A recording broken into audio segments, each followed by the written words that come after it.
The shepherd boy, spotted drawing a perfect sheep by a passing artist, whisked away to fame and fortune.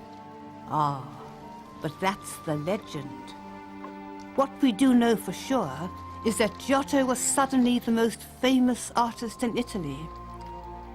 And he was employed by the infamous moneylenders, the Scrovegni family, who built the Arena Chapel in Padua to atone for their sins.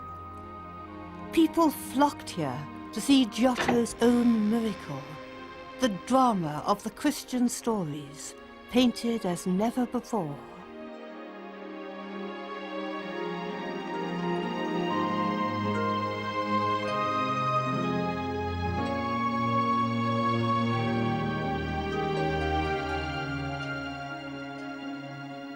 It's as if up to now people had had radio.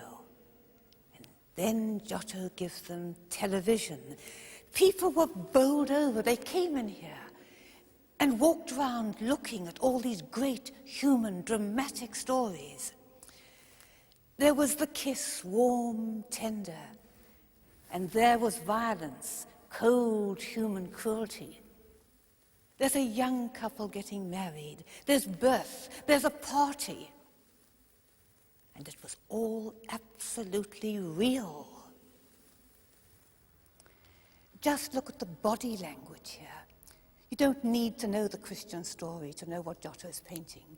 He's painting that deep, passionate sorrow we feel when somebody we love is dead. There's nothing kind of weepy-waily about here. It's strong, overwhelming grief, and everybody's showing it in a different way.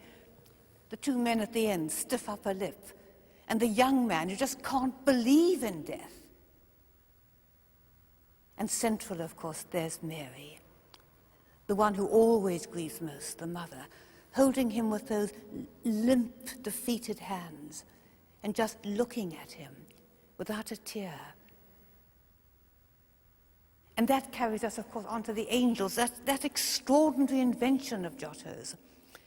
Fizzing away there in the sky, little fireballs of energy and passion and anguish. I can almost hear eerie little bat squeaks coming from them as they tear their clothes and tear their hair and make faces. And this is particularly strange because Giotto wasn't the kind of man who really understood angels.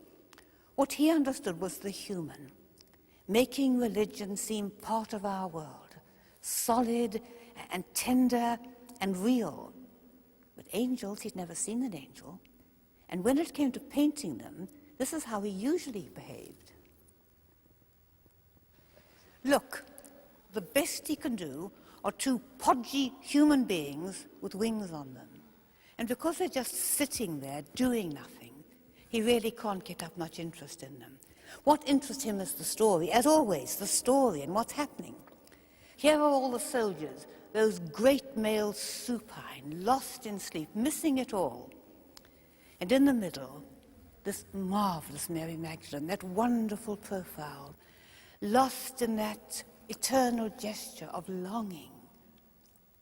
And she's longing for Christ, and he is saying to her, he is leaving. He's looking at her, but his body is already carrying him out of this picture. He is saying to her,